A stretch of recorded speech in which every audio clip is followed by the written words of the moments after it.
안녕하세요. 북강주 동아간호학원의 원장 이현경입니다. 오늘은 투약독기 관련 제가 출제한 국가시험 적중 예상문제풀이를 여러분과 함께 하겠습니다. 문제풀이 강의를 들으면서 보다 상세한 내용을 알려주는 이론중심 제 강의를 청취해보세요. 오른쪽에 제시된 유튜브 강의를 검색해서 찾아보시면 보다 꼼꼼하게 설명되어 있습니다. 자, 지금부터 시작합니다. 자, 1번. 투약 실수는 대상자의 예후에 치명적 결과를 초래하므로 3번 확인해야 한다. 다음 중 세 번째로 확인해야 할 시점은 1. 약장에서 약병을 꺼낼 때 2. 용기의 라벨을 다시 한번 확인하고 약병을 제자리에 넣을 때 3. 용기의 라벨과 약카드의 지시 내용을 비교할 때 4. 대상자 확인을 위해 이름을 부를 때 5. 약카드를 다음 투약 시간 함에 꽂아 놓을 때. 네, 이 문제 키워드는 3번 확인을 하는데 그 중에 세 번째로 확인해야 되는 시점을 물었죠. 답은요? 네, 2번이 되겠죠. 예, 3번 확인을 해야 합니다.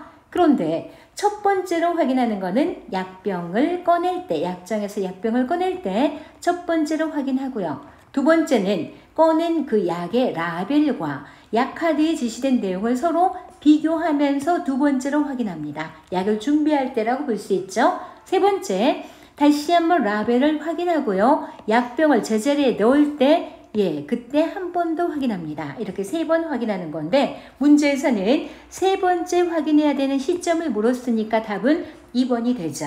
첫 번째는요. 그러면 1번이 답이 됐을 거고 두 번째 확인 시점은요. 그러면 3번이 됐겠죠. 이런 식으로 여러분이 3번 확인을 각각 언제 하는지 알아두셔야 합니다. 다음 문제 볼게요. 2번. 투약의 경로 및 정확한 투약을 위한 주의사항으로 옳은 것은 1. 약을 너무 많이 따랐거나 거부한 약은 다시 약병에 넣어둔다. 2. 치아 변색이 염려되는 약은 처방을 비경구 투약으로 바꾼다. 3. 약을 해석할 때는 찬물을 이용해야 성분 변화가 없다. 4. 삼킴 장애가 있는 대상자는 경구로 투약하지 않는다. 5. 약을 준비한 사람과 투약 및 기록하는 사람은 일치하지 않아도 된다. 네, 이 문제요. 정확한 투약을 위한 주의사항을 물은 거죠. 답은요. 4번이 되겠죠. 자, 그러면 한번 문제를 풀어보면서 확인해 볼게요. 자, 여기서 주의사항을 물었는데요. 1번, 너무 많이 따랐다. 그러면 어떻게 할까요? 너무 많은 양은 버리고 정상 용량만 투약하죠. 거부한 약은요? 그러면 거부한 사유를 묻고 보고해야 되겠죠. 그리고 한번 꺼낸 약은 다시 약병에 절대 넣지 않습니다. 다음에 2번, 치아 변색이 염려되는 약, 대표적으로 철분제 같은 거죠. 이럴 때는 이 처방을 비경구 투약으로 바꿀까요? 그건 아니죠. 그러면 치아 변색이 염려되는 철분제가 될 경우에는 캡슐제로 주거나 또는 액상제제라면 빨대를 이용한다. 그리고 또 액상제제는 빨대를 이용해서 먹고 나서도 얼른 물을 한번 먹어야 된다. 치아에 변색되면 안 되니까요. 그렇죠. 근데 비경구 투약으로 바꾼다 이 말은 맞지 않죠. 다음에 3번, 약을 해석할 때는 찬물을 이용해야 성분 변화가 없다. 아니죠. 찬물이 아니라 미지근한 물을 이용해야 잘 섞이는 거고 그래야 약효가 빨리 나타나는 건데 찬물 아닙니다. 다음에 삼킴장애, 즉 연하곤란을 말하죠. 삼킴장애가 있는 사람은 자칫 잘못하면 기도로 살이 들릴 수가 있잖아요. 그렇기 때문에 그런 대상자는 경구투약을 할 수가 없습니다. 맞죠? 그래서 답은 4번이 됐던 겁니다. 5번, 약을 준비한 사람과 투약하는 사람, 기록하는 사람은 일치해야 합니다. 일치하지 않아도 되는 게 아니죠, 당연히. 그래서 답은 4번이 되는 겁니다. 다음 3번 문제요. 약장의 별도 칸막이에 반드시 이중 잠금 장치가 필요한 약품끼리 묶은 것은 1. 함당 정제, 시럽, 철분제, 항생제 2. 독약, 극약, 향정신성 의약품, 대마 3번 마약, 좌약, 아편제제, 인슐린 4번 인슐린, 헤파린, 백신, 혈청 5번 마약성 진통제, 항생제, 스테로이드제. 네, 이 문제 키워드는요. 별도 칸막이에 반드시 이중 잠금 장치가 필요하다. 이런 약품끼리 모은 것. 답은요? 네, 2번이 되겠죠. 자, 독약이라든가 극약, 향정신성 의약품으로서 마약성 진통제라든가 이런 대마라든가 아편제제라든가 이런 것들은 다 어때요? 반드시 이중 잠금 장치에 별도 칸막이에 해서 보관한다. 이렇게 돼 있죠? 답은 2번이 되는 겁니다. 예를 들어 4번은 인슐린, 헤파린, 백신, 혈청 어디서 많이 봤죠? 이것은요. 문제가 냉장 보관해야 되는 약은 뭐니? 그러면 얘네들은 냉장 보관 약품이다. 그렇죠? 생체에서 추출한 것들은 냉장 보관 약품으로서 문제가 바뀌면 답이 4번이 될 수도 있다는 거 이것도 알아두시면 좋겠죠? 다음 4번. 다음은 처방 전에 공식적으로 사용하는 약어이다. 약어와 의미가 바르게 연결된 것은 1. AC 하루에 2번 2. HS 각각 3번 NPO 경구투약 4번 TID 지금 즉시 한 번만 5번 PRN 필요시마다. 네, 이 문제요. 처방 전에 사용하는 공식적인 약어가 있죠. 바르게 연결된 걸 찾으라고 했습니다. 답은요? 네, 5번이 되겠죠. 자, 그러면 여기서 하루에 2번 그러면 뭐죠? BID이죠. AC는 뭔가요? AC는 식전이라는 뜻이라 전혀 서로 관련이 없었죠. 각각 이거는 Q라고 하죠. QH 그러면은 매시간, QD 그러면 매일 그러면서 각각 Q라고 하죠. Q 이렇게 하기도 하고요. 그 다음에 여기서 HS라고 했다면 이거는 취침 시 또는 취침 전 이렇게 되죠. 취침 전에 투약할 때는 HS를 쓰죠. 그 다음에 경구투약 그러면은 PO죠. NPO는 뭔가요? 이거는 금식이죠. 그 다음에 지금 즉시 한 번만 이거는 SOS죠. 그런데 TID는 1일 3회죠. 그러니까 각각 맞지 않은 내용이죠. PRN은 필요시마다 몇 번이라도 투약이 가능합니다. 그래서 답은 5번이 되는 거죠. 아시겠죠? 예, 다음 문제 봐볼게요. 5번 투약의 과호를 예방하기 위한 투약 지침 사항이다. 옳은 것은 1. 액체약의 용량은 액량계를 눈높이로 들고 측정한다. 2. 시럽은 투약 후에 바로 음료를 주어 삼키게 한다. 3. 수술 당일 아침에 받은 의사 처방은 수술 후에도 유효하다. 4. 인슐린은 성분이 가라앉아 있으므로 위아래로 흔들어 섞는다.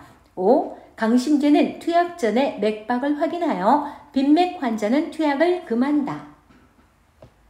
네, 이 문제요. 투약 지침에 대한 내용으로서 옳은 것을 고르라고 했습니다.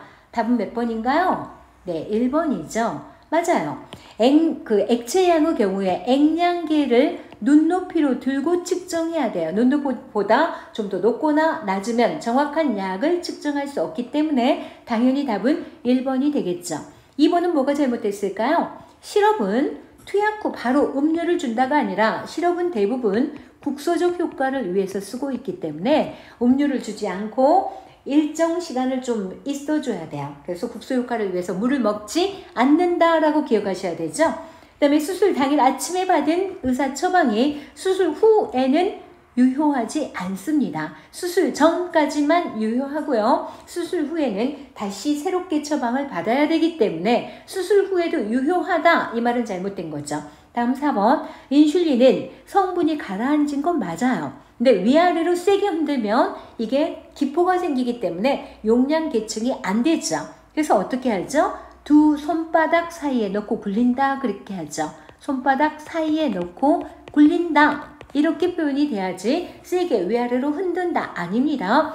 강심제는 뭐 하는 거죠? 심장을 강하게 하는 거. 즉 심장의 박출력을 높이는 반면에 이건 아주 좋은 건데 박동수가 무리하게 낮아질 수가 있죠.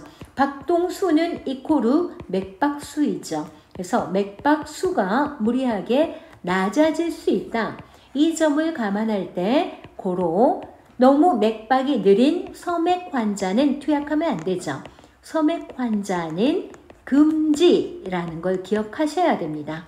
섬액 환자는 금지다. 여기서 섬액 환자라 함은 정상 맥박은 1분에 60에서 100회인데 섬액 환자라고 한다면 너무 늦은 60회 per 분 또 안 되는 그 미만 환자인 경우에는 투약을 금지한다 라고 하거든요. 근데 강심제는 맥박을 확인하여까지는 아주 좋은데 빈맥 환자가 투약을 금한다가 아니라 소맥 환자는 금한다 라고 해야 되기 때문에 2, 3, 4, 5번은 각각 조금씩 틀리게 표현을 해 놓은 거죠. 그래서 답은 1번이 됐던 겁니다. 액체 약의 용량은 액량계를 눈높이로 들고 측정한다. 이게 맞는 말이라고요. 예, 다음 문제 봐보겠습니다. 6번. 다음은 모르핀 투약에 관한 설명으로 옳은 것은 1. 모르핀을 투약하기 전에는 반드시 맥박을 측정해야 한다. 2. 모르핀은 냉장 보관을 원칙으로 한다. 3. 수술 전에 모르핀 투약은 통증 완화 목적이다. 4. 호흡이 1분에 12회 미만이면 투약을 보류하고 의사에게 보고한다. 5. 모르핀은 투약 부위를 달리하여 피하주사한다. 네, 이 문제 모르핀 투약에 대한 문제죠. 답은요? 네, 4번이죠. 자, 이 모르핀은요. 이 모르핀은 뭐 하는 거죠? 마약성 진통제다. 예. 마약성 진통제인 모르핀의 특징은 뭐냐면 통증을 완화시키는 효과가 아주 뛰어납니다. 그러나 문제점은 호흡 중추를 억압한다. 이 점 되게 강조하죠. 호흡 중추를 억압하기 때문에 고로 호흡이 너무 느려져서 완소호흡이 될 우려가 있습니다. 완소호흡 우려가 있다. 그런 말은 뒤집어 본다면은 완소호흡 환자에게는 투약하면 안 된다라는 이야기가 되죠.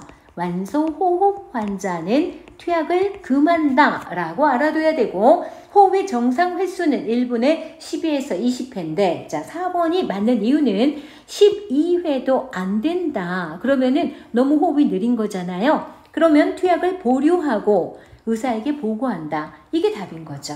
그러면 1번은 왜 틀렸는가 볼까요? 모르핀을 투약하기 전에는 반드시 맥박을 측정하는 게 아니라 호흡을 측정해야죠. 왜요? 호흡 중추를 억압하니까요. 그 다음에 모르핀은 냉장 보관을 원칙으로 하지 않습니다. 냉장 보관하는 약은 바로 전에 문제풀면서 표현했는데 인슐린, 헤파린, 혈액, 혈청, 또 백신 이런 것들이 냉장 보관이지 모르핀은 냉장 보관은 아닙니다. 이거는 마약성 진통제이기 때문에 반드시 이중 잠금 장치 이건 맞는 말이겠죠. 그러나 냉장 보관 아니고요.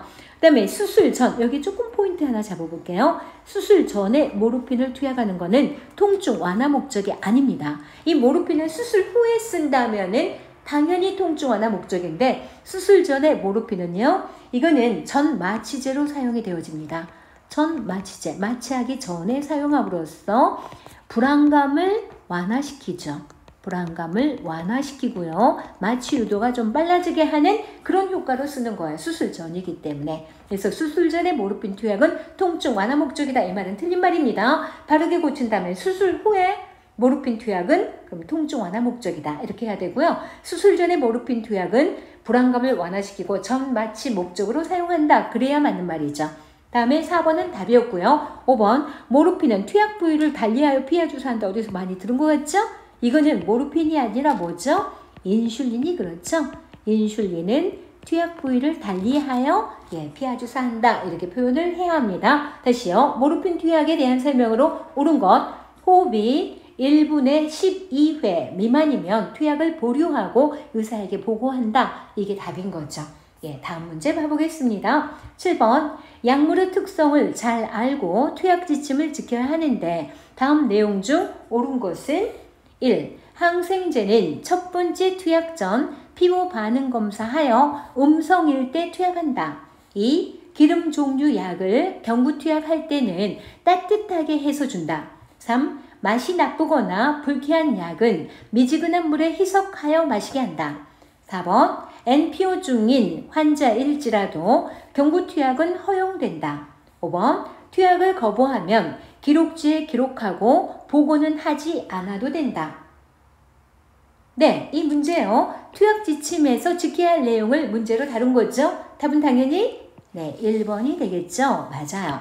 자, 항생제는요. 첫 번째 투약하기 전에는 반드시 피부 반응 검사를 해야 합니다. 그래서 이거를 AST라고 하죠. After Skin Test 후에, 그러니까 스킨 테스트 해본 후에 음성자라면, 그렇죠, 음성일 때 투약이 가능하다. 만약에 양성으로 나오면 투약할 수 없습니다. 또한 다른 의미에서 볼 때는 항생제는 투약하기 전에 매번 그러면 아니에요. 첫 번째 투약하기 전에만 그러합니다. 그때 특별히 양성 반응이 나타나지 않고 음성으로 나왔다면 앞으로 이 항생제는 걱정하지 않고 써도 된다라는 이야기거든요. 좋아. 2번은 뭐가 잘못됐는가 봐볼게요. 기름 종류 약입니다. 어때요? 아주 불편하겠죠? 뭔가 속이 느끼하고 안 좋겠죠? 그런데 따뜻하게 하면 될까요? 아니요. 차갑게 해서 줘야죠. 차갑게 해서 준다. 그래야 조금은 이렇게 속이 누글누글거린 것을 조금 막을 수 있거든요. 그다음에 3번은 맛이 나쁘거나 불쾌한 약이에요. 이건 미지근한 물에 아니죠. 이거는요, 얼음을 좀 머금고 있다가, 얼음물 물고 있다가 그 다음에 뱉어내고 바로 먹게 하거나, 또는 먹은 다음에 박하 같은 좀 특이한 향이 나는, 시원한 개운한 향이 나는 것을 조금 먹게 하는 것도 좋은 방법 중에 하나죠. 미지근한 물에 희석해서 마시게 한다. 맞지 않은 말입니다. MPO, 금식 중인 환자인데 경구투약이 허용될까요? 아니죠. 다음에 투약을 거부한다. 그러면 기록지에 당연히 기록도 하지만 이거는 보고를 하지 않아도 되는 게 아니라 보고해야죠. 그래서 항상 투약을 거부하는 환자가 있을 때는 왜 거부하는지 투약 거부 사유를 묻고 그거에 대해서 기록하고 보고하는 게 원칙입니다. 그래서 답은요, 항생제는 첫 번째 투약 전에 피부 반응 검사하여 음성일 때 투약한다. 이 말이 맞았던 거죠. 아시겠죠? 예, 다음 문제 봐볼게요. 8번 문제입니다. 철분계피성 빈혈 환자에게 철분제를 경구적으로 투약할 때 교육할 내용으로 옳은 것은 1. 철분제 투약 후 변의 색깔이 까맣게 변하면 내원하도록 안내한다. 2. 야채 등 섬유질 음식은 소화력이 떨어지므로 섭취를 제한한다. 3. 철분제는 식전 투약을 원칙으로 한다. 4. 범랑질의 착색이 우려되므로 캡슐이나 빨대를 이용한다. 5. 철분제 흡수와 위장장애 예방을 위해 우유와 함께 투약한다. 네, 이 문제요. 철분제는 경구적으로 투약을 하죠. 그런데 이때 교육할 내용이 무엇인가? 옳은 걸 찾으라고 했습니다. 답은요? 네, 4번이 맞겠죠? 자, 철분제는요, 색깔이 암갈색이에요. 그래서 이게 범랑질, 치아의 가장 표면 쪽이죠. 범랑질의 착색이 우려됩니다. 그래서 캡슐이나 빨대를 이용하는 게 좋죠. 빨대는 액상제라면 빨대를 이용하는 거고, 아예 캡슐로 이렇게 만들어버리면 좋겠죠. 그래서 4번이 답이 되는데, 그러면 1번은 뭐가 잘못됐냐면요, 철분제 투여 후에 변의 색깔은 원래 까맣게 변할 수 있거든요. 변하면 네오나도록이 아니라 변할 수 있다는 걸 미리 교육을 해둬야 한다. 이렇게 보는 거죠. 그래서 잘못됐고요. 두 번째, 자, 이 예문은 보통 철분제를 먹으면 변비가 생기거든요. 그래서 야채나 섬유질이 있는 음식은 되게 좋은 거예요. 그런데 이걸 섭취를 제한한다라는 이야기는 맞지 않아요. 철분제는 변비가 생길 수 있다. 그래서 야채나 섬유질이 많은 음식을 먹는 게 좋다. 이렇게 생각하면 좋고요. 그 다음에 3번 예문을 볼 때는요, 철분제는 위장장애가 좀 많아요. 위장장애가 많은 약들은 식전 투약이 아니라 식직후 투약이 좋습니다. 즉, 위가 텅 비어서 공복 상태라면 더 많은 위장장애를 초래할 수 있으니까요. 물론 아가들이 철분계피성 빈혈일 때는 위장이 건강한 상태라고 간주하기 때문에 식전 투약하기도 합니다. 왜냐하면 철분은 산성에서 흡수가 되기 때문에 위산과 접촉이 되면 바로 흡수가 촉진되긴 해요. 그러나 원칙적으로 식전 투약은 아닙니다. 식직후 투약을 원칙으로 합니다. 그래서 잘못됐고요. 5번은요. 철분제 흡수와 위장장애 예방을 위해 우유와 함께 아니요. 철분제 흡수는 산성에서 흡수가 되어집니다. 그러면 산성에서 흡수가 되기 때문에 주스와 함께 준다. 이렇게 표현해야 맞는 말이고요. 위장장애를 예방한다면 식 직후에 준다. 이렇게 표현해야 맞겠죠. 위장장애 예방의 이야기를 하고 싶다면 식 직후에 투약한다 라고 표현을 해야지 우유와 함께 주는 건 아무 관련이 없습니다. 그래서 맞는 답은요. 범랑질에 착색이 우려되므로 캡슐과 빨대를 이용한다. 뭐 이게 맞는 답이 되고 나머지는 다 잘못된 것입니다. 아시겠죠? 예, 다음 문제 봐보겠습니다. 다음 중 경구투약이 가능한 대상자는 1. 의식장애나 삼킴 곤란 환자 2. 위내시경 검사 직전 환자 3. 기관지경 검사 직후 환자 4. 오심과 구토가 있는 환자 5. 위장관 조영술을 시행한 환자. 네, 이 문제 조금 난이도가 있습니다. 잘 볼게요. 다음 중 경구투약이 가능한 대상자는 그랬어요. 경구투약이 가능하다라는 이야기는 적어도 다음 조건이 되어져야 가능하죠. 일단은 기도관리가 돼야 돼요. 기도관리가 되는 대상자여야 된다. 즉 기도관리 능력이 있다라는 이야기는 의식은 있어야 된다라는 이야기죠. 의식이 있어야 되고요. 그 다음에 연하곤란은 없어야 된다. 연하곤란은 없어야 된다. 뭐 이런 건 기본 상식이 되고요. 그 다음에 4번의 예문처럼 오심구토가 있는 그러면은 경구투약이 불가능하죠. 오심구토는 없어야 된다. 자, 그러면 1번 예문 보니까 경구투약 가능 대상자인데 의식장애나 삼킴 즉 연하곤란 환자 그거는 절대 안 되겠죠. 1번과 4번은 일단 땡 아닙니다.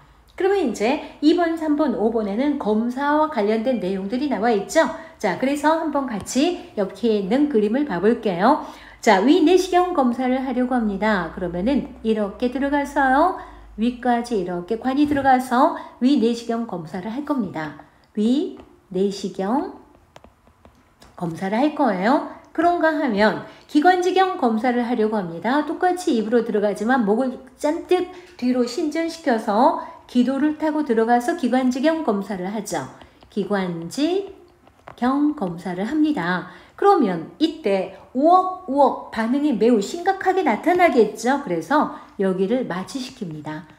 이것을 우리는 인두마취라고 합니다. 물론 수면내시경 많이 하지만 원칙적으로는 인두마취를 하죠. 그러면 우억 하지 않도록 인두마취를 해놨는데 만약에 우억 토이 나오면 기도로 들어갈 수 있기 때문에 이때 주의할 점이 있습니다. 자, 그러면 여기서요. 위내시경 검사나 기관지경 검사 둘 다 전에는 뭐를 할 거니? 전에는 당연히 금식을 합니다. 물론 위내시경 검사는 6 내지 8시간 금식하고요. 기관지경 검사는 조금 더 시간이 짧아서 4시간 이상 금식한다. 이렇게 합니다. 예, 전에 금식하고요. 후에는 어떻게 할까요? 이것도 인두마취가 풀리기 전까지는 금식을 합니다. 그럼 언제까지 금식할 거니? 인두마취가 풀렸다라는 건 뭐를 보면 아냐면 국의 반사가 입천정을 자극하는 국의 반사가 돌아올 때까지는 아직 금식을 해야 합니다. 자, 그렇다면 전후에 위내시경 검사든 기관지경 검사든 금식을 합니다. 그럼 경구투약도 당연히 불가능하겠죠. 자, 그러면 예문을 봐봤더니 위내시경 검사 직전 금식이니까 경구투약도 안 되겠죠. 기관지경 검사 직후 역시 국의 반사가 돌아올 때까지 기다려야 되니까 안 되겠죠. 자, 그러면 5번은 뭔가요? 위장관 조영술 그랬어요. 조영술이라는 거는 조영제를 입에 넣고 그 다음에 꿀꺽 삼키게 해서 위 내부를 촬영하거나 또는 하부 장관의 항문을 통해서 바륨이라는 조영제를 넣고 촬영을 해서 검사한 건데 여기서 지금 보니까 위장관 조영술을 시행할 사람이라면 아직 안 했고 하기 직전의 사람이라면 금식이니까 경구투약이 불가능하겠지만 시행한 환자라고 했죠? 그럼 끝났다는 이야기잖아요. 끝난 후에는 전혀 이건 인두마취도 하지 않았었고 마취가 풀리기를 기다릴 필요도 없기 때문에 경구투약이 가능합니다. 그래서 조금 난이도가 있는 문제인데요. 다시요. 위장관을 조영술을 시행한 환자, 시행을 이미 했다. 그러면은 조영제인 바륨이 빨리 빠져나가야 되기 때문에 이 환자의 경우에는 즉시 바로 물을 많이 먹도록 해서 이 바륨이라는 조영제가 빨리 빠져나가도록 해야 되고요. 전혀 금식 대상이 아니기 때문에 경구투약도 가능합니다. 아시겠죠? 예, 그래서 답은 5번이 되는 거였습니다. 꼼꼼히 짚어서 다시 한번 들어보세요. 다음 10번 문제 보겠습니다. 의식이 명료하지 않은 환자에게 경구투약을 금지하는 이유로 옳은 것은 1. 약효가 감소하기 때문 2. 기도 흡인으로 인한 질식이 우려되기 때문. 3. 너무 빠른 약효로 인한 부작용 방지 목적. 4. 구토 반사가 자극되기 때문. 5. 위장관을 자극할 수 있기 때문. 네, 쉬운 문제죠? 의식이 명료하지 않은 환자라면, 즉 무의식 환자라면 경구투약을 금지하죠. 그 이유가 뭔가? 기도관리 능력이 안 됐는데 경구투약을 하면 답은 2번이 되겠죠. 기도 흡인, 즉 기도 흡인이라 함은 기도로 공기 이외의 이물질이 들어가는 거죠. 그래서 질식이 우려되기 때문이다. 너무 당연하죠. 그래서 답은 2번입니다. 나머지 예문은 관련이 없겠죠. 다음 11번. 눈에 안약을 국소적으로 투약하는 방법으로 옳은 것은 1. 안약을 넣을 때 환층 눈이 위로 가도록 한다. 2. 하부 결막낭 내측 3분의 1 지점에 처방된 약을 떨어뜨린다. 3. 투약 후 약이 비루관으로 흐르지 않도록 눈의 내안각을 누른다. 4. 투약할 때 환자에게 아래를 보도록 한다. 5. 간호조무사는 환자의 발치 쪽에 서서 조력하는 것이 좋다. 네, 이 문제요. 눈에 안약을 국소적으로 투약하는 방법입니다. 옳은 것은 뭘까요? 네, 답은 3번이 되죠. 투약 후에 약이 비루관 또는 누관이라고 하는데 비루관으로 흘러 들어가면 결국 코로 들어가죠. 이렇게 흘러 들어가지 않도록 하기 위해서 눈의 내안각을 지그시 눌러준다. 이게 답인 거죠. 자, 밑에 그림을 보면 여기가 지금 누공이에요. 누공을 통해서 이게 파랗게 해놓은 이게 비루관입니다. 그러면은 여기서 비는 코 비자고요. 눈물이 들어가는 관. 그러니까 누공을 통해서 눈물이 코로 이렇게 흘러내리는 관이 조그맣게 뚫어져 있는데 안약을 넣으면 이쪽으로 타고 코로 들어갈 수 있어요. 그러면 여기서 안내각이라 함은 어디를 안내각이라고 하냐면 요 안쪽을 안내각이라고 해요. 안내각. 여기를 지그시 누르면 누공을 막게 되겠죠. 그래서 비루관으로 흘러 들어가지 않도록 도울 수 있는 거죠. 그래서 이게 답인 거예요. 그럼 나머지 봐볼까요? 자, 안약을 넣을 때 환충눈이 위로 간다 그러고 있나요? 아니요. 약을 넣을 때는 목을 신전시킨다. 목을 신전시켜서 약이 흘러내리지 않도록 한다. 예, 그 다음에 하부 결막낭. 이건 좋네요. 자, 하부 결막낭이라 함은 여기요. 아랫 눈꺼풀 여기를 이렇게 하면 하부 결막낭입니다. 여기가 하부 결막낭이에요. 근데 하부 결막낭에 어디 있다 하냐면 중앙 또는 외측 3분의 1 지점에 있다 합니다. 왜 내측에 있다 하지 않나는 것은 아까도 말씀드린 것처럼 누공을 통해서 이렇게 비루관으로 약이 흘러내릴 수 있기 때문에 내측은 하지 않습니다. 그런데 여기 예문에 내측 3분의 1 지점이라 그랬나요? 내측이 아니라 외측 3분의 1 지점 또는 중앙 그래야 돼요. 하부 결막낭 중앙 또는 외측 3분의 1에 처방한 약을 떨어뜨린다 라고 해야 되는데 내측이라고 했으니까 아닌 겁니다.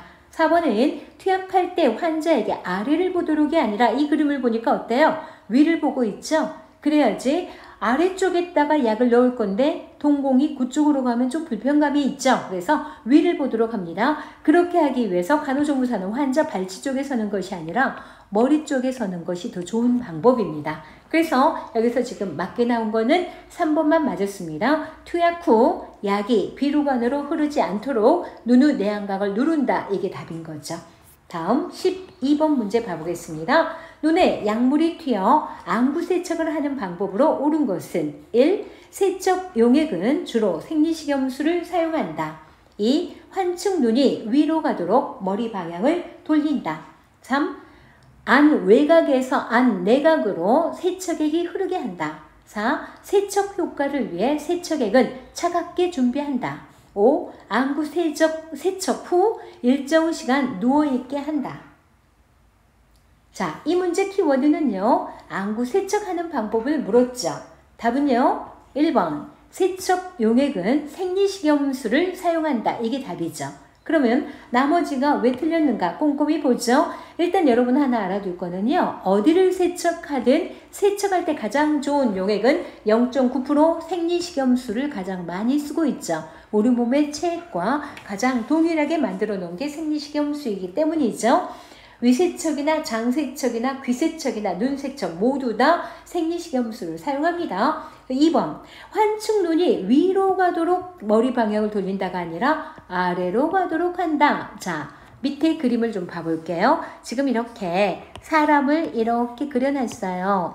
근데 옆으로 지금 해놨죠? 그러면 여기서 이런 방향으로, 어이구, 다시요. 이렇게 세척을 하려고 합니다. 그러면은 환축 눈이 어디로 와 있나요? 아래로 온 겁니다. 환축 눈이 아래로 오게 한 다음에 어디에서 어디로 흐르게 하냐면 이쪽에서 여기가 뭐냐면은 안내각입니다. 안내각 쪽에서 바깥쪽 안외각 쪽으로 흐르도록 방향이 이렇게 흐르도록 생리식염수가 흘러내리도록 해줘야 되거든요. 자, 여기서 이제 알아둘까요? 뭐 알아둬야 되는가? 너무 당연한 이야기죠. 환축눈이 아래로 가야 된다. 그 다음에 안내각에서 안외각 쪽으로 흐르도록 해야 한다. 이때 사용하는 용액은 생리식염수다. 이런 거 좀 알아둬야 되잖아요. 자, 그러면 다시 볼게요. 환축눈이 위로 간다가 아니라 아래로 간다라고 해야 되고, 안외각에서 안내각으로 세척이 흐른다가 아니라 안내각에서 안외각으로 흐르게 한다라고 해야 맞았죠? 그 다음에 세척할 때 사용하는 세척액은요, 체온과 같게 하는 게 제일 좋습니다. 체온과 같게 따뜻하게 준비한다. 물론 귀세척이 더 그래요. 현기증이 나고 뇌압의 변화가 나타나기 때문에 더욱더 따뜻하게 합니다만은 모든 세척은 특별한 경우가 아니면 차갑게 준비할 이유가 없습니다. 체온과 비슷하게 따뜻하게 준비한다. 이래야 맞아요. 다음에 5번은요. 안구 세척 후에 일정 시간 굳이 누워있게 할 필요가 있나요? 아닙니다. 그래서 답은 1번 세척 용액은 주로 생리식염수를 사용한다. 이게 답이 되는 거죠. 물론 붕산수를 사용할 수도 있습니다. 의사가 지시된 용액을 붕산수로 하세요 라고 지시했다면 이것도 눈에 전혀 부담이 없기 때문에 사용할 수 있다는 점도 좀 알아두는 거 괜찮겠죠. 그래서 붕산수나 생리식염수를 사용한다. 이렇게 알아두세요. 다음에 자 13번 문제 볼게요. 중이염을 앓고 있는 4세 소아의 국소 투약 및 세척법으로 옳은 것은 1. 투약을 위해 아픈 귀를 아래로 하여 옆으로 눕힌다. 2. 세척을 위해 아픈 귀를 위로 하여 옆으로 눕힌다. 3. 외도가 곧게 펴지도록 귀를 후하방으로 당긴다. 4. 귀 세척액이 고막에 닿은 후 흘러나오도록 한다. 5. 세척액을 체온만큼 데워 현기증이 발생하지 않도록 한다. 네, 이 문제에서요. 중이염을 앓고 있다. 4세 소아다. 국소 투약과 세척법에 대해서 옳은 걸 찾으라고 했습니다. 답은 몇 번일까요? 네, 5번이 되겠죠. 그러면 봐볼게요. 투약을 위해서는요. 아픈 귀가 아래로 가는 게 아니라 위로 가야 합니다. 자, 지금 이 밑에 그림 그려놓은 것 중에 이것이 투약에 관련된 그림 설명입니다. 한번 봐볼게요. 투약을 위해서 아픈 쪽 귀가 지금 눈, 코, 입 알겠죠? 아픈 쪽 귀가 위로 갔을 때, 자 다시요. 아픈 쪽 귀가 이렇게 위에 있죠? 위로 갔을 때 약을 이렇게 집어넣을 수가 있는 거죠. 그래서 투약을 할 때는 아픈 귀가 위로 가야 한다. 이렇게 알아두셔야 돼요. 그런데 그 다음에 보니까 또 뭐가 있냐면 자 다시 볼게요. 뭐 볼 거냐면 세척을 위해 라고 되어 있습니다. 예문에 세척을 위해 아픈 귀가 위로 간다. 아니요. 이것은 아래로 간다 라고 해야 돼요. 그렇게 옆으로 눕힌다 라고 해야 합니다. 자 밑에 그림을 봐보면 이 그림이 지금 세척을 위한 표현입니다. 자 세척을 위해서는 어떻게 할 건가? 자 아픈 쪽 귀가 어디로 가 있나요? 아래로 가 있죠. 그러면 자 세척을 할 겁니다. 이때 사용하는 용액은 따뜻하게 데핀 생리식염수를 이용하는데 요렇게 흘러 들어갔다가 요렇게 나오도록 해줘야 돼요. 들어갔다가 흘러나가게 해줘야 되고 밑에는 농반을 이렇게 받쳐놓고 글이 뚝뚝 떨어지도록 해야 되잖아요. 그러면 들어갔다가 흘러나와야 되기 때문에 아픈 귀가 어디로 가야 된다? 아래로 가야 된다. 그래서 여러분 투약을 하려고 하느냐 세척을 하려고 하느냐에 따라서 아픈 귀가 위 또는 아래 잘 생각하셔야 돼요. 다시요. 투약을 하려고 할 때는 아픈 쪽 귀가 위로 가야 하고요. 그 다음에 세척을 하려고 할 때는 아픈 쪽 귀가 아래로 가야 한다라는 걸 그림으로 이해하고 보시면 가장 쉽게 공부하는 방법이라는 거 아시죠? 다음에 3번을 볼게요. 외도를 곧게 펴도록 좋아요. 귀를 후하방이라고 했습니다. 여기서 여러분 잘 볼게요. 4세 소아라고 했습니다. 여기서 여러분 3세 미만의 소아라면 후하방입니다. 근데 그 말은 뒤집어서 표현하자면 3세 이상이면은 뭐가 될까요? 후상방. 그러니까 어른도 후상방이지만 3세가 넘으면 후상방으로 잡아당겨줘야 됩니다. 그래서 여기서 물론 그냥 몇 살이란 말이 없으면 소아는 후하방, 성인은 후상방 이렇게 할 수 있는데 이 문제는 지금 뭐라고 표현을 했냐면 4세 소아라고 했죠? 그러면 3세가 넘었습니다. 그러니까 후상방이 되어야 해요. 즉 3세 미만일 때만 후하방인 거거든요. 뭔지 아시겠죠? 자, 그러니까 여기서 곧게 펴도록 후하방 이거 잘못됐다고요. 4세이기 때문에 뭐라고 해야 된다? 후상방이라고 해야 합니다. 아시겠죠? 다음 4번은 귀 세척액이 고막에 직접 닿는 것은 맞지 않습니다. 고막에 닿도록 하는 것이 아니라 이거는 약간만 이렇게 지금 밑에 그림에 나와 있는 것처럼 어떻게 해줘야 되냐면 외이도에 일단 써볼게요. 외이도에 흘러 들어가서 상부 이기죠. 상부벽 외이도 상부벽에 닿게 하죠. 닿은 후 흐르도록 한다. 이렇게 해야 맞아요. 고막은 여기 지금 이 그림이 여기가 고막이거든요. 고막에 닿으면 매우 자극적이에요. 그래서 고막에 닿도록 하는 게 아니라 세척액이 외이도 상부벽에 닿은 다음에 바로 흘러내리도록 하는 게 좋다. 이렇게 보셔야 됩니다. 그래서 잘못됐습니다. 그래서 답은 5번. 세척액을 체온 만큼 데워라. 그래야 뇌압의 변화가 없기 때문에 현기증이 발생하지 않는다. 현기증뿐이 아니라 두통, 오심 이런 것도 발생하지 않으려고 하면 특히 귀는 따뜻하게 해줘야 된다라는 거를 특별히 더 강조드립니다. 그래서 답은 5번입니다.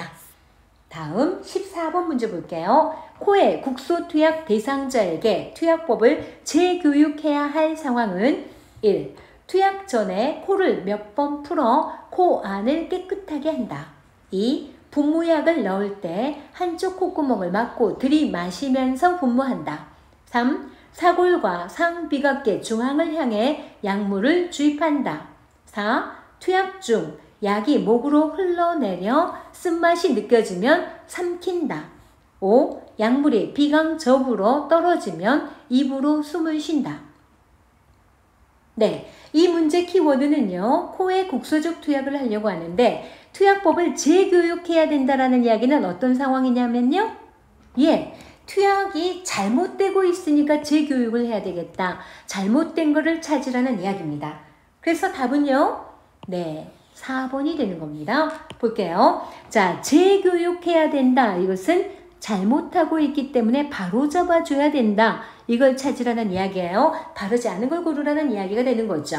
4번 예문을 보면 투약 중 약이 목으로 흘러 들어갈 수 있습니다. 자, 이 그림 봐보면 투약을 이렇게 합니다. 이렇게 해서 목으로 흘러 들어가려고 한다고요. 이렇게 쓴맛이 느껴지면 삼킨다가 아니라 입으로 모았다가 뱉어낸다예요. 삼킨다가 아니라 뱉는다, 뱉어낸다 이렇게 하셔야 돼요. 네, 이 점 강조하니까 이게 잘못된 거라 재교육이 필요했다라는 이야기입니다. 그럼 1번 투약 전에 코를 몇 번 풀어서 코 안을 깨끗하게 해줘야 약이 국소적으로 들어가겠죠. 그래서 오케이 좋아요. 두 번째 분무약을 넣을 때는요 한쪽 콧구멍을 좀 막아요. 그리고 들이마시면서 분무한다. 오케이 좋습니다. 분무약을 넣을 때는 한쪽 콧구멍을 좀 막고 들이마시면서 분무한다라는 게 특징입니다. 다음에 4번은 사골과 상비각계 중앙을 향해 약물을 주입한다. 아주 좋죠. 지금 여기서요 이 그림을 봐보면 여기 이게 뭐냐면은 비중격입니다. 비중격. 그러면 비중격 밑에 있는 뼈 이름이 뭐냐면은 사골이에요. 그래서 그 사골과 좋아요. 그 다음에 이렇게 뾰족 있죠? 요 밑에 있는 얘는 하비각계라고 하고 얘 이름이 뭐냐면 상비각계입니다. 코에는 이렇게 뾰족뾰족한 게 있거든요. 그래서 코 안쪽에 비강에 그래서 상비각계와 지금 여기서요. 상비각계와 사골 즉 얘와 얘 중앙을 향해서 그러니까 이렇게 깊숙이 이렇게 넣겠다는 이야기예요. 이렇게 넣는다. 이게 맞는 말이에요. 그래서 중앙을 향해 약물을 주입한다. 오케이. 맞는 말이죠. 그 다음에 5번은요. 약물이 비강접으로 떨어지면 이때 비강호흡을 해버리면 기도로 다 들어가 버리거든요. 그렇기 때문에 입으로 숨을 쉰다. 예, 맞아요. 그래서 코에다 약을 넣을 때는 기도로 들어가지 않도록 비강호흡이 아니라 구강호흡을 한다라는 걸 꼭 기억하셔야 되거든요. 그래서 입으로 숨 쉰다. 잘했어요.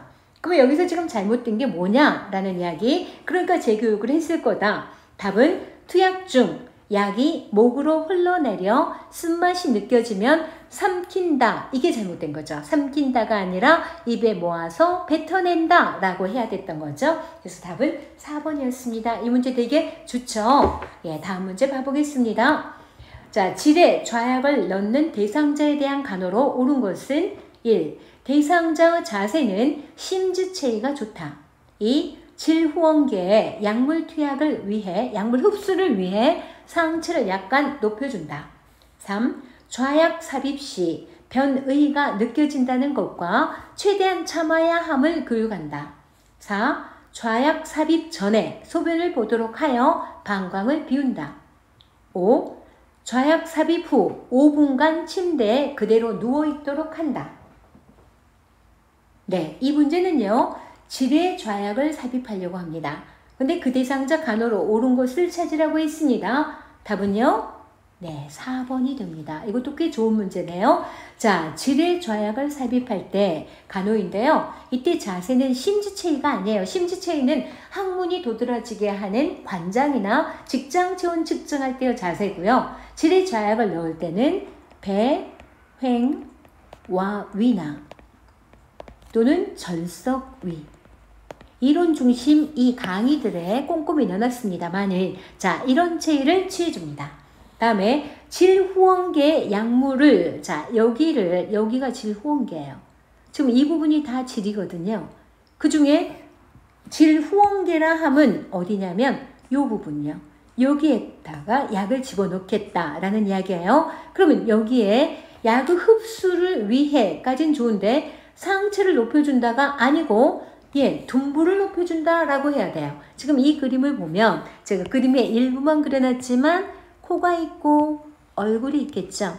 그리고 이쪽에는 다리가 있을 겁니다. 발이 있고요. 뭔지 알겠죠? 그러면 둔부에 이처럼 베개를 베어줘요. 베개를 둔부에 베어줘서 둔부를 좀 높여줘야 질후원계에 있는 이 약이 그대로 여기가 있어서 흡수가 잘 될 겁니다.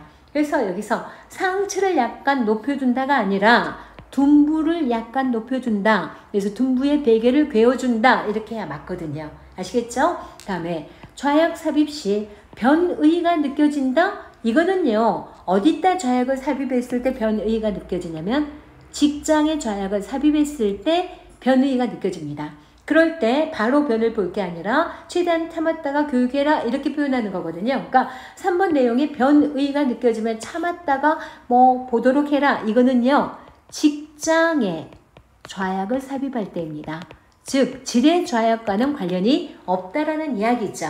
그래서 아닙니다. 뭔지 알겠죠? 변의와 무관하다. 다음에 4번이 답인 이유는 좌약 삽입하기 전에 소변을 보도록 하여 방광을 좀 비워줘라. 예, 무슨 말이냐 하면 좌약을 여기 그림에 여기까지 넣을 거예요. 질후원계까지 넣을 겁니다. 그러면 질 쪽으로 이렇게 들어가서 자극하기 때문에 바로 앞에 얘가 방광이거든요. 근데 방광을 자극하고 요도를 자극하기 때문에 배뇨, 요의가 발생할 수 있어요. 또는 요의가 발생이 나중에 돼서 오줌누로 갔더니 좌약과 함께 흘러나와 버릴 수 있겠죠. 그래서 미리 소변을 보도록 해서 방광을 비운다가 맞는 말입니다. 뭔지 아시겠죠? 꽤 좋은 예문입니다. 다음에 5번은 좌약 삽입 후 5분간이 아니라 보통 이때는 20분간 꽤 오랫동안 왜냐하면 질호응계에서 다 녹아서 흡수된 다음에 일어나도록 해야 되기 때문에 20분간 침대에 그대로 누워있도록 한다 이렇게 해야 돼요. 그러면 여기서 우리는 예를 들어 귀나 또는 코에 국소 투약을 했을 때는 그대로 자세를 취해주는 게 5 내지 10분간이에요. 코나 귀는 그래요. 그런데 지렛다 좌약을 넣었을 때는 20분간은 침대에 그대로 있어야 됩니다. 5분은 너무 짧다라는 이야기입니다. 그래서 답은 4번 좌약 삽입하기 전에 지금 질좌약입니다. 그래서 질좌약을 삽입하기 전에는 소변을 보도록 해서 방광을 비워두는 게 좋겠다라는 말씀 아시겠죠? 이 문제 역시 꽤 좋습니다. 답은 4번이었습니다. 다음 16번 문제 볼게요. 주사용 약물 준비 및 사용법으로 옳은 것은 1. 바이아를 준비할 때는 목 부분을 톡톡 쳐서 약을 아래로 모은다. 2. 앰플은 빼낼 용액만큼의 공기를 병 속에 넣은 후 거꾸로 세워 용액을 뽑는다. 3. 준비한 주사 바늘은 뚜껑을 끼우지 않고 손상성 폐기물 박스에 분리하여 버린다. 4. 사용한 주사 바늘은 손상성 폐기물 박스에 분리하여 버린다. 5. 환자가 보는 곳에서 주사 바늘이 막혔는지 주사기에 공기가 들어있는지 확인한다. 네, 이 문제요. 주사용 약물 준비를 하는데 옳은 것을 찾으라고 했습니다. 답은요? 네, 4번이 되는 거죠. 자, 그러면 여기서 자 1번부터 봐볼게요. 바이알을 준비할 때 그랬어요. 밑에 그림에 얘가 바이알입니다. 바이알을 준비할 때 목 부분을 톡톡 쳐서 약을 아래로 모은다. 좀 이상하지 않나요? 바이알이 아니라 얘가 지금 앰플이죠. 앰플을 준비할 때는 목 부분을 여기가 지금 목 부분이죠. 여기를 톡톡 친다. 그러면 여기 모여있는 약이 밑으로 쭉 내려가도록 하거든요. 그래서 앰플을 준비할 때의 이야기입니다.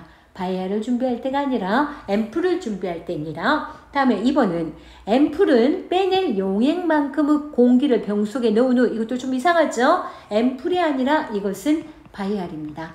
바이알은 얘가 지금 고무 마개로 이렇게 되어져 있어요. 고무 마개로 이렇게 되어져 있고요. 그 다음에 이 안에는 밀봉 포장이 되어 있어요.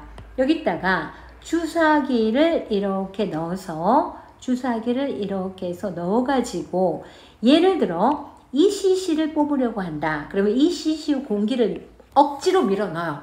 그러면 여기가 과포화 상태가 되겠죠? 이렇게 한 다음에 거꾸로 세우면 이 cc의 공기를 밀어넣은 만큼 대신 이 주사 바늘이 약에 잠겨있게 하고 거꾸로 세우면 약이 샥 하고 이 cc만큼 나오거든요. 이거는 앰플이 아니라 바이할 때 이렇게 하는 겁니다. 뭔지 아시겠죠? 그래서 2번도 잘못된 겁니다. 그 다음에 준비한, 여기를 잘 보셔야 돼요. 준비한 주사 바늘이라면 뚜껑을 끼워야 해요. 끼우지 않고가 아니라 뚜껑을 다시 씌워서 이것을 잘 주사 바늘이 오염되지 않도록 보호해야 되는 거지. 손상성 폐기물 박스 이런 거 아니에요. 이거는 준비한이 아니라 사용한이라고 해야 이게 맞는 말이죠. 그래서 4번이 답이죠. 사용한 주사 바늘은 사용했다고 했는지 준비했다고 했는지를 잘 보셔야 돼요. 다시요. 준비한 주사 바늘은 주사 바늘이 오염되는 걸 막아야 되기 때문에 뚜껑을 리캐핑해서 뚜껑을 씌워서 둬야 한다. 그러나 사용한 주사 바늘은 처치자의 손을 찔러버리면 감염의 우려가 있기 때문에 뚜껑을 끼우지 않고 손상성 폐기물 박스에 분리하여 버린다. 이게 맞는 말이죠. 아시겠죠? 사용한 포인트입니다. 좋아요. 답은 4번이죠. 그 다음에 환자가 보이는 곳이 아니라 보이지 않는 곳에서 주사 바늘이 막혀있진 않은지 주사기에 공기가 들어있지 않는지 확인하는 거는 보이는 곳이 아니라 보이지 않는 곳에서 그러니까 뒤돌아서서 뭐 이런 식으로 해주는 게 좋겠죠. 그래서 답은 4번 사용한 주사 바늘은 손상성 폐기물 박스에 분리하여 버린다. 이게 답입니다. 다음 문제 봐보겠습니다. 17번 문제입니다. 다음 중 근육주사 부위로 사용할 수 없는 곳은 1. 대퇴의 외측 광근 2. 둥근의 배면 3. 둥근의 복면 4. 삼각근의 중앙 5. 점박의 내측. 네, 근육주사 부위를 물었습니다. 근데 사용할 수 없는 곳이라고 했어요. 답은요? 네, 5번이죠. 여기서요. 근육주사를 놓으려고 할 때 가장 중요하게 보는 것은 세 가지가 있죠. 하나는 근육이 많이 발달한 곳이어야 된다. 그리고 혈관, 즉 큰 혈관이 없는 곳을, 큰 혈관을 피해야 한다. 또한 큰 신경은 피해야 한다. 이런 것들이 중요하죠. 특히 큰 신경들을 피한다. 가장 중요하게 보기도 하지만 이런 내용들을 감안하고 볼 때 가장 좋은 데는 둥근의 배면입니다. 제일 좋은 거죠. 아니면 약간 복부 쪽으로 돌아온 본면도 괜찮습니다. 그 다음에 아가들은 둥근이 발달하지 않았기 때문에 대퇴의 외측 강건을 많이 쓰고 있고요. 성인도 부득이한 경우에 쓸 수 있겠죠. 그 다음에 팔의 삼각근 중앙 쓸 수 있습니다. 전방의 내측, 이거는 피내 주사할 때 사용하는 거죠. 피내 주사에 사용하는 거지 근육 주사 부위가 아니죠. 그래서 답은 5번이 되는 겁니다. 다음에 18번 문제입니다. 생후 5개월 된 영아의 근육 주사는 대퇴의 외측 관건을 선택한다. 그 이유는 1. 약물의 흡수를 돕기 위함. 2. 서서히 흡수되어 약효가 오래 지속되기 때문. 3. 둥근이 아직 발달하지 않았기 때문. 4. 근육주사의 통증을 줄이기 위함. 5. 주사 부위 접근이 쉽기 때문. 네, 이 문제 키워드는 아직 영아입니다. 5개월 된 영아라고 그랬죠? 이때 근육주사는요. 둥근했다 하는 게 아니라 대퇴 외측 강근을 선택합니다. 그 이유가 뭐냐를 물었죠. 그래서 답은 3번이 되죠.